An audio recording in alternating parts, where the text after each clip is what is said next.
how to use your legs in the golf swing. It's one of the most asked questions I get on the lesson tee, and a lot of this is based around misconceptions on what you think or you should or you shouldn't do. If you've got any confusion surrounding this, stay tuned. This video is really going to help. Let's get into it.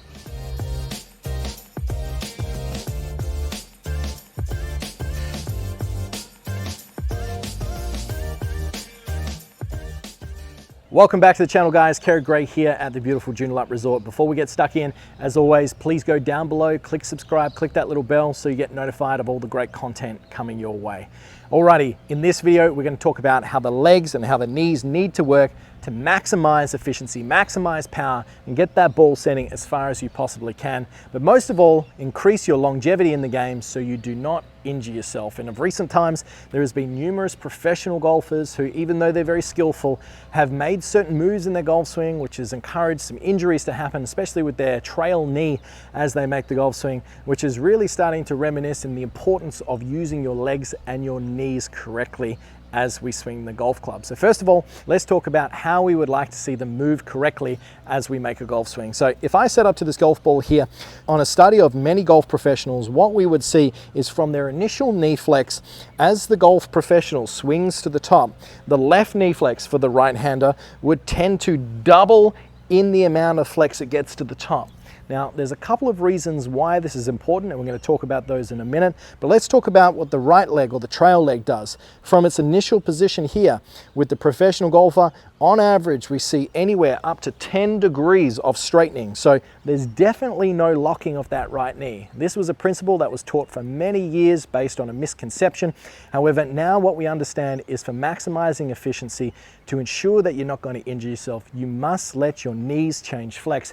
It's a great way to get some more consistency and power back into your golf swing if this is something that you are struggling with. So from the address position, once again, if I have an X amount of knee flex, I'm looking to double my left knee flex, and I'm looking to straighten my right leg about 10 degrees from its initial position, really to the point where it feels like it's just before it's getting locked out.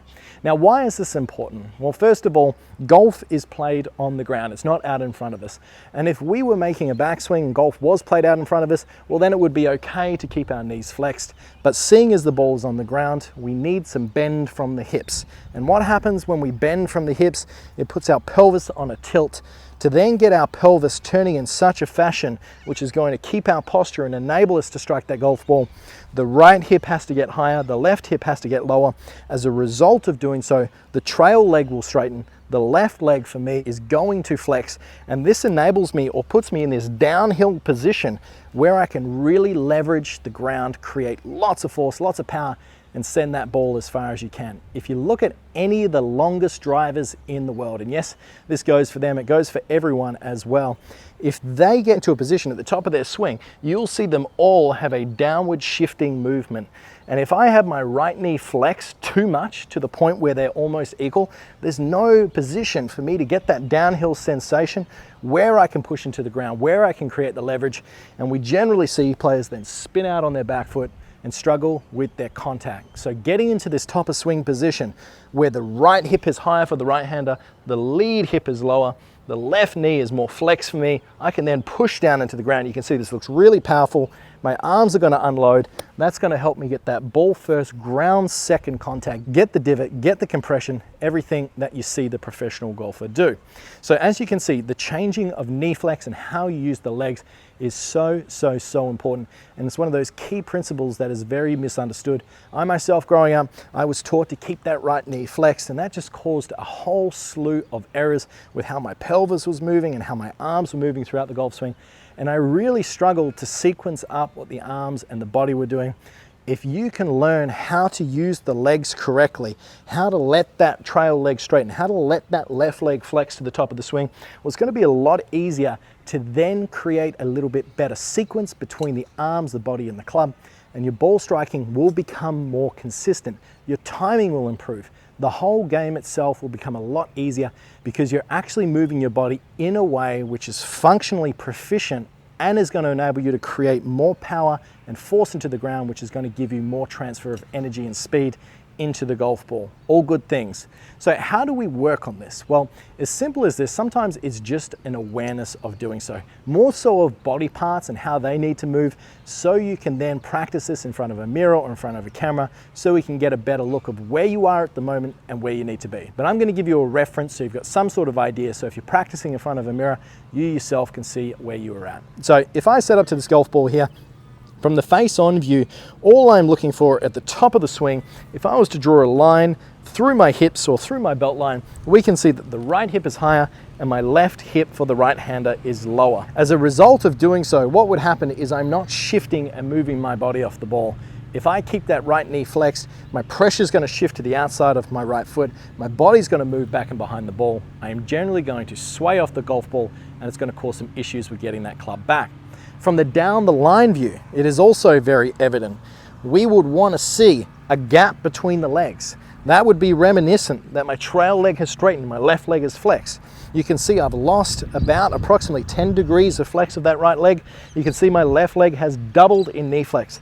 That once again positions the right side of my pelvis higher, the left side of my pelvis lower.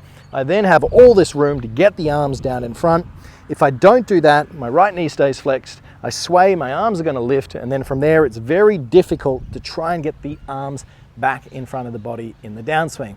The final camera angle, and probably the most beneficial from this, is actually from behind. So if I turn around, I put this yellow stick in the center of my stance, I swing to the top, you'll really see now my belt line from here is on this decline angle here. That will give me that downhill position that I was telling you about. That'll really encourage me to be able to shift forward, put a lot of pressure down into the ground, and then explode up into this finished position. A lot of players are trying to get into a better finished position, but a lot of them aren't getting themselves set and positioned at the top of the backswing to really give themselves the best chance.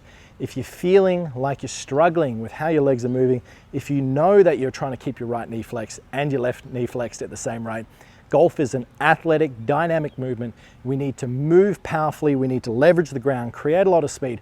As soon as you start to restrict something effectively, you're restricting your efficiency, you're restricting your power, and there's a good chance it's going to affect your longevity in the game with injuries, just as you see with a couple of professional golfers as of recent with real knee and hip issues. So allow your body to free up. Golf's a powerful motion. We don't want to put any unnecessary strain on our body. So if you feel like you're doing this, implement this advice, and I'm sure it will help massively with your ball striking. So I hope you've enjoyed today's video. As always, if you've got any questions, please ask me below. But until next time, I'm Kerrod. Thanks for watching.